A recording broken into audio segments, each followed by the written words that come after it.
बिस्मिल्लाहिर्रहमानिर्रहीम। अस्सलाम वालेकुम। जिस तरह से इमरान खान ने बाई इलेक्शन 2022 में तारीखी फतह हासिल की है, उसके बाद भी अगर वो हमारे इदारों की न्यूट्रलिटी पर शक करें तो फिर बताएं इससे बढ़कर पाकिस्तान के साथ और क्या जुल्म हो सकता है।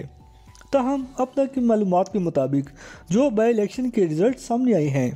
उसके मुताबिक PTI ने कौमी असम्बली की 8 नशिस्तों में से 6 पर कामयाबी हासिल की, जबकि सूबाई असम्बली की 3 सीट में से उसे 2 पर कामयाबी हासिल हुई है। अलबत्ता ये नताइज गैर हतमी और गैर सरकारी हैं। मोस्ट प्रोबेबली आज शाम तक इलेक्शन कमीशन ऑफ पाकिस्तान की जानिब से ऑफिशियल रिजल्ट्स का भी ऐलान कर दिया जाएगा, लेकिन अब तक जो नताइज सामने आए हैं उसने तो तारीख रकम कर दी, क्योंकि ज़्यादातर आपने देखा होगा कि जिसकी सिटिंग गवर्नमेंट होती है मोस्टली वही बाई इलेक्शन विन करती है, लेकिन इस बार ऐसा नहीं हुआ, बल्कि इसके ऑपोजिट हुआ है, जिसके बाद कोई भी बाज़मीर इंसान हमारे अदारों की न्यूट्रलिटी और इंटेग्रिटी पर सवालिया निशान नहीं लगा सकता। इवन यहाँ अगर इलेक्शन कमीशन ऑफ पाकिस्तान के रोल की तारीफ ना की जाए तो ये सरासर ज़्यादती होगी, जिसने मुल्क भर में शफाफ इंतखाबात करवाने में अपना बड़ा इफ़ेक्टिव रोल प्ले किया। इसके अलावा जो बाई इलेक्शन के रिज़ल्ट सामने आए हैं उससे एक और चीज़ भी बिल्कुल वाज़ेह हो गई है कि अब वक्तन पाक फ़ौज ने खुद को हमेशा के लिए सियासत से अलग कर दिया है, लेकिन फिर भी अगर कोई उन पर पॉलिटिकल इंजीनियरिंग करने का इल्ज़ाम आयद करता है तो फिर बताएं इससे बढ़कर और पाकिस्तान के साथ क्या गद्दारी हो सकती है। लिहाजा जब अदारों ने ख़ुद को पॉलिटिक्स से अलग करने का फ़ैसला कर ही लिया है तो हमें उनकी करैक्टर असैसिनेशन करने की बजाय उनकी हौसला अफजाई करनी चाहिए, क्योंकि यही वाहिद एक वो रास्ता है जिससे मुल्क में पॉलिटिकल इंस्टेबिलिटी आ सकती है। अदरवाइज़ माजी में जितने भी मुल्क गिर मार्शल लाइन पोस्ट हुए हैं उससे पाकिस्तान इकनॉमिकली आगे जाने की बजाय पीछे ही गया है, और उसकी रीज़न भी समझ में आती है, क्योंकि जब आपने अपनी पूरी सर्विसेज ही सरदों की हिफाजत में वक़फ़ की हो उसके बाद आप एकदम मार्शल लॉ लगाकर हुकूमत में आ जाएं तो ऐसी सूरत में आप चाह कर भी डिलीवर नहीं कर सकेंगे,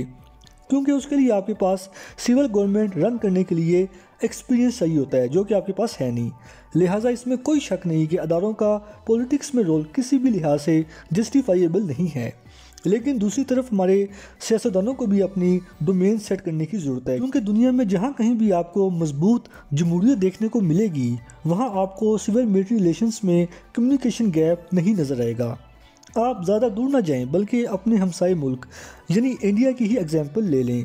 जहां इस वक्त दुनिया की सबसे बड़ी जमहूरियत कायम है। इसके अलावा इंडिया में कभी आपको मार्शल लॉ देखने को नहीं मिलेगा, लेकिन कभी सोचा है कि इसके पीछे असल रीज़न क्या है? वो रीज़न ये है कि इंडिया में जिस किसी की भी हुकूमत कायम होती है वो पाकिस्तान की तरह अपनी फ़ौज को पब्लिकली टारगेट नहीं करते, बल्कि हर इशू पर वो अपनी मिलिट्री स्टैब्लिशमेंट को साथ लेकर चलते हैं, स्पेशली फॉरेन अफेयर्स के पॉइंट ऑफ व्यू से। लेकिन अफसोस से कहना पड़ता है कि पाकिस्तान में अमूमन जो हुकूमतें फ़ॉरेन पॉलिसी तरतीब देती हैं उसमें अक्सर वो एस्टेब्लिशमेंट से मुशावरत नहीं करती, और यही वो एक सबसे बड़ा पॉइंट है जो कि सिविल मिलिट्री रिलेशंस को बैडली अफेक्ट करता है, क्योंकि एस्टेब्लिशमेंट की सिर्फ ये ख्वाहिश होती है कि हुकूमत एटलीस्ट फॉरेन अफेयर्स के हवाले से उनको ज़रूर इत्माद में ले, फिर चाहे किसी भी मामले में उनसे राय तलब ना की जाए। लेकिन पाकिस्तान की फ़ॉरेन पॉलिसी ऐसा सीरियस इशू है जिससे एस्टेब्लिशमेंट खुद को ज़्यादा देर तक आइसोलेट नहीं कर सकती,